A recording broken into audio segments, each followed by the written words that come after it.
नमस्कार, आप देख रहे हैं टीएनपी स्पोर्ट्स। मैं हूं आपके साथ रीजू रॉय और मेरे साथ मौजूद है मेरे साथी अजय।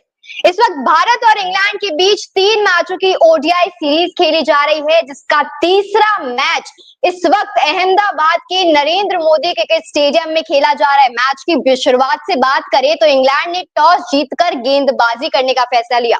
पिछले 2 मैचों में उन्होंने बल्लेबाजी का फैसला लिया था और यहाँ वो हार गए थे, और यहाँ गेंदबाजी का फैसला लिया ये सोच के कि क्लीन स्वीप ना हो जाए, और यहाँ भारत ने 350 से ज्यादा स्कोर बना दिया है। तो पहले तो मैं आपसे जानना चाहूंगी कि वो जो फैसला था टॉस करने के बाद बल्लेबाजी गेंदबाजी का जो फैसला इंग्लैंड ने लिया, वो कैसा आपको लग रहा है? वो मेरे को लगता है कि पैनिक सिचुएशन में लिया गया फैसला है रिजू, क्योंकि अहमदाबाद के नरेंद्र मोदी स्टेडियम में ऐसा नहीं है कि आप एक तरफा ही आंकड़े हैं कि भाई जीतने वाली टीम मतलब पहले बल्लेबाजी करने वाली टीमों ने ही सिर्फ मैच जीता, ऐसा नहीं है।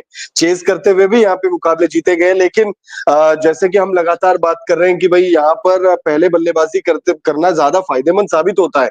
जैसे जैसे गेम आगे बढ़ेगा अब यहाँ पर स्पिनर्स को और ज्यादा मदद मिलेगी। आदिल रशीद ने शानदार गेंदबाजी की है। हमने देखा इंग्लैंड की तरफ से स्पिन गेंदबाज है, 4 विकेट उन्होंने लिए।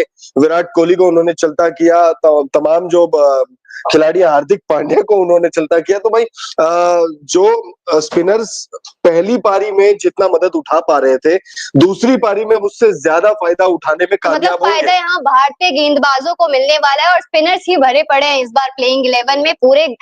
जैसे मैंने आपसे बात की थी कि मोहम्मद शमी नहीं है इस वाले प्लेइंग 11 में तेज गेंदबाज, तो मतलब सही है। जैसे कि आपने बताया कि स्पिनर्स को मदद मिलेगी, तो हमारे पास स्पिनर्स ही हैं। तो एक बार अजय, मैं चाहूंगी कि आप स्कोर कार्ड बता दें भारत का।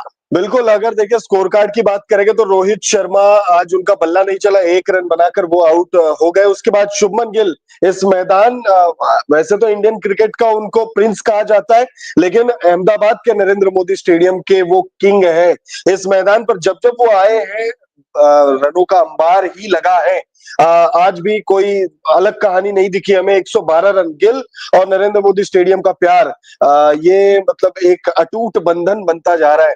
विराट कोहली प्रिंस अगर बल्लेबाजी कर रहे हैं, अच्छा रन बना रहे हैं, तो फिर किंग कहाँ पीछे रहने वाले थे। 52 रन बनाते हैं, थोड़ा अनलक्की महसूस करेंगे अपने आप को। 55 गेंदों में 52 रन उन्होंने बनाए, 50 गेंदों में रन बॉल 50 थे उनके। 7 चौके 1 छक्का उन्होंने लगाया। शुभमन गिल की बात करें तो 14 चौके उन्होंने लगाए और 3 छक्के थी, 3 छक्कों की उनकी पारी रही। उसके बाद श्रेयस अय्यर की बात करें तो श्रेयस अय्यर अपने आप को अनलक्की साबित करे मतलब महसूस कर रहे होंगे। हालांकि बहुत शानदार उन्होंने बल्लेबाजी की, 64 गेंदों में 78 रनों की पारी है और बहुत आतिशी पारी है। मतलब ये नहीं कि आके बहुत आराम से बहुत एकदम सुस्त में आते हैं, बड़े एक्टिवनेस में आते हैं और बड़े एक्टिवनेस में ही वो पारी खेल रहे हैं। 64 गेंदों में 78 रन वो बनाते, 8 चौके और 2 छक्कों की उनकी पारी रही। केएल राहुल की बात करना चाहूंगा। केएल राहुल ने 29 गेंदों में 40 रनों का योगदान दिया। उन्होंने भी बहुत ताबड़तोड़ पारी के लिए, 3 चौके और 1 छक्का। हार्दिक पांड्या 9 गेंदों में 17 रन बनाकर वो आउट हुए। 2 सिक्स उन्होंने बैक टू बैक लगाए थे आदिल रशीद को, और उसकी अगली गेंद पर वो आउट हो गए। उसके बाद अक्षर पटेल की बात करना चाहेंगे। अक्षर पटेल ने 12 गेंदों में 13 रन। बाकी और जो बल्लेबाज है उन्होंने भी योगदान दिए हैं छुटपुट। भारतीय टीम ने इस मुकाबले में 350 का आंकड़ा पार कर लिया है, और अगर आप 356 रन भारतीय टीम ने 50 ओवर में बनाए हैं। रिजू, लेकिन एक चीज मैं पूछना चाहूंगा मैं आपसे। 356 रन सुनने में बहुत अच्छा लगता है, बहुत बड़ा लगता है, बहुत विशाल लगता है, लेकिन 10 के 10 विकेट गिरे। देखिए, यहाँ पे सारे बल्लेबाजों ने अपना दमखम लगाया है। यहाँ पे 4 मतलब 1 शतक मिला है हमें, 2 अर्धशतक मिले हैं। ये कोई छोटी बात नहीं है, और मतलब इसका ये था कि सारे बल्लेबाजों ने, चाहे वो गेंदबाज भी हो, उन्होंने भी अपना बल्ला चलाया है, पूरा आजमाया है। और ये स्कोर, जैसे कि आपने पहले बोला कि ये स्कोर कम नहीं है, और ये स्कोर सच में कम नहीं है। इस सीरीज में भी सबसे बड़ा स्कोर है, जैसे कि आप देख सकते हैं कि सबसे बड़ा स्कोर, और ये इंग्लैंड के लिए एक बहुत बड़ी चुनौती तो जरूर साबित होने वाली है। तो आपको क्या लगता है, हमारे बल्लेबाजों ने तो बहुत बढ़िया शानदार प्रदर्शन दे दिया जैसा हम चाहते थे, सारे बल्लेबाज निखर के आए हैं सामने। गेंदबाजी में कौन निखर कर सामने आने वाला है? देखिए मुझे अगर आप पूछेंगे तो मुझे अक्षर पटेल से बहुत ज्यादा उम्मीद है आज के मुकाबले में। उनका होम ग्राउंड भी है, तो अपने होम ग्राउंड पर वैसे भी जो खिलाड़ी होता है वो शानदार प्रदर्शन करना भी चाहता है और कर भी लेता है कई बार। जैसे शुभमन गिल है, शुभमन गिल का ये आईपीएल के पॉइंट ऑफ व्यू से होम ग्राउंड है, अक्षर पटेल का स्टेट पॉइंट ऑफ व्यू से उनका होम ग्राउंड है। तो अक्षर पटेल से उम्मीद है, वॉशिंगटन सुंदर कमाल कर सकते हैं, कुलदीप यादव कमाल कर सकते हैं। स्पिनर्स, मैं स्पिनर्स के लिए तो जो है थोड़ा सा ये सोच रहा हूँ कि स्पिनर्स को बहुत ज्यादा मदद मिलेगी। अब कौन से स्पिनर को ज्यादा मदद मिलेगी ये देखना बहुत दिलचस्प होगा। हो सकता है कुलदीप यादव सबसे ज्यादा विकेट ले जाए, हो सकता है अक्षर पटेल ले जाए। अब अक्षर पटेल का मैं नाम इसलिए भी लेना चाहूंगा क्योंकि अक्षर पटेल ने इस सीरीज में पहले मुकाबले में अच्छी बल्लेबाजी की थी, बड़ा मतलब अच्छा स्कोर उन्होंने लगाया था। दूसरे मैच में 44 नाबाद लौटे थे, तीसरे मैच में बल्ले से कुछ नहीं कर पाए, तो हो सकता है गेंद से वो कमाल करे। बिल्कुल, हम चाहेंगे कि वो करे इस वक्त। जैसे हम बात करेंगे अब रोको की, हमने सुबह ही एक वीडियो बनाई थी जिसमें हमने बोला था कि रोहित शर्मा तो रुक गए, दूसरे मैच की बात कर रहे थे कि रोहित शर्मा तो रुक गए, कोहली कब रुकेंगे? तो यहाँ हमें कोहली भी रुकते हुए नजर आ गए हैं। 94 का स्ट्राइक रेट कम नहीं होता। एक बार और मैं बताऊंगी कि 94 का स्ट्राइक रेट बिल्कुल कम नहीं होता है। 52 रन विराट कोहली ने, जो इस वक्त फॉर्म में नहीं थे पर वो दोबारा फॉर्म में आते हुए नजर आ रहे हैं। चैंपियंस ट्रॉफी के लिहाज से ये बहुत बड़ी एक मैं कहूं कि अचीवमेंट हमें मिल गई है, भारतीय फैंस को अचीवमेंट मिल गई है। रोहित शर्मा चल गए, विराट कोहली चल गए। हालांकि रोहित शर्मा का इस मैच में इतना बढ़िया बल्ला नहीं चला, लेकिन एक बार तो बता दिया ना कि रोहित शर्मा भी चल गए और विराट कोहली भी चल गए। बिल्कुल, विराट कोहली से देखिए फैंस को बहुत ज्यादा उम्मीदें थी। हालांकि वनडे फॉर्मेट की आप बात करेंगे तो पिछले 7 मुकाबलों में 6 बार उन्होंने 50 का आंकड़ा पार किया है, जिसमें 2 if I am not wrong 2 शतक भी शामिल है। तो वनडे फॉर्मेट में उनका बल्ला लगातार चल रहा है। बस खाली जो जो पिछला मुकाबला था, पहला मुकाबला तो वो खेले ही नहीं थे, पिछले मुकाबले में उनका बल्ला नहीं चला था।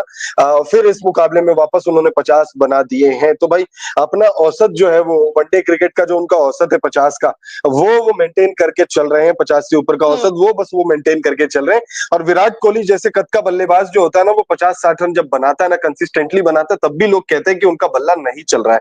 अब किसी खिलाड़ी ने 80 से ज्यादा शतक लगा दिए हो तो फिर उस खिलाड़ी के लिए पैमाना क्या सेट करोगे आप? तो शतक से कम तो हमेशा लगेगा करके कि विराट कोहली का बल्ला विराट कोहली का तो औसत कभी कम होता ही नहीं है, वो चाहे कभी भी देख लो, इस वक्त नहीं चल रहे।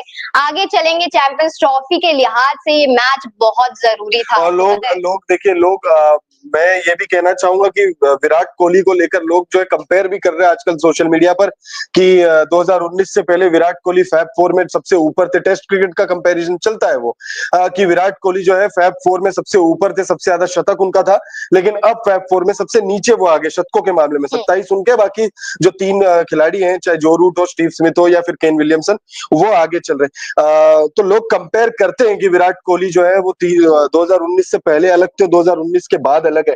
लेकिन मैं उन लोगों को ये कहना चाहूंगा कि फैब 4 में बाकी जो बल्लेबाज जिनको आप कंपेयर कर रहे हो विराट कोहली से, क्या आप उनके वनडे के आंकड़ों पे बात करना चाहोगे? क्या आप उनके T20 के आंकड़ों पे बात करना चाहोगे? स्टीवन स्मिथ ने, मानता हूं कि मैं 10,000 रन बना दिए, जो रूट ने भी बना दिए, केन विलियमसन भी बना देंगे, तो भाई बना तो विराट कोहली भी देंगे। विराट कोहली तीनों फॉर्मेट पे रन बना रहे हैं, लगातार बना रहे हैं। जरूर उनका औसत गिरा है टेस्ट क्रिकेट में, 50 से ऊपर का औसत हुआ करता था 2019-20 से पहले।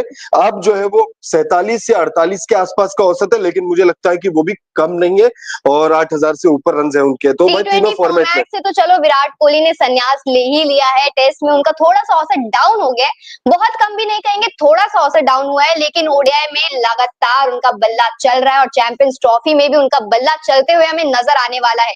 बस यही तो कहेंगे कि विराट कोहली का दूसरा मैच, ये जो भारत और इंग्लैंड के बीच 3 मैचों की ओडीआई सीरीज खेली जा रही है, उसके दूसरे मैच में विराट कोहली नहीं चले। पहले मैच में तो वो मौजूद ही नहीं थे, उन्हें चोट लग गई थी, जिसके कारण वो हमें नजर नहीं आए। तीसरे मैच में उनका बल्ला दोबारा चल गया। तो मतलब यहाँ डन है कि चैंपियंस ट्रॉफी में जो हमारे बैटर्स हैं वो कमाल दिखाने वाले हैं, जैसे लगातार वो इस सीरीज में दिखा रहे हैं। चैंपियंस ट्रॉफी में देखिए बल्लेबाज मुझे लग रहा है करके कमाल दिखाएंगे।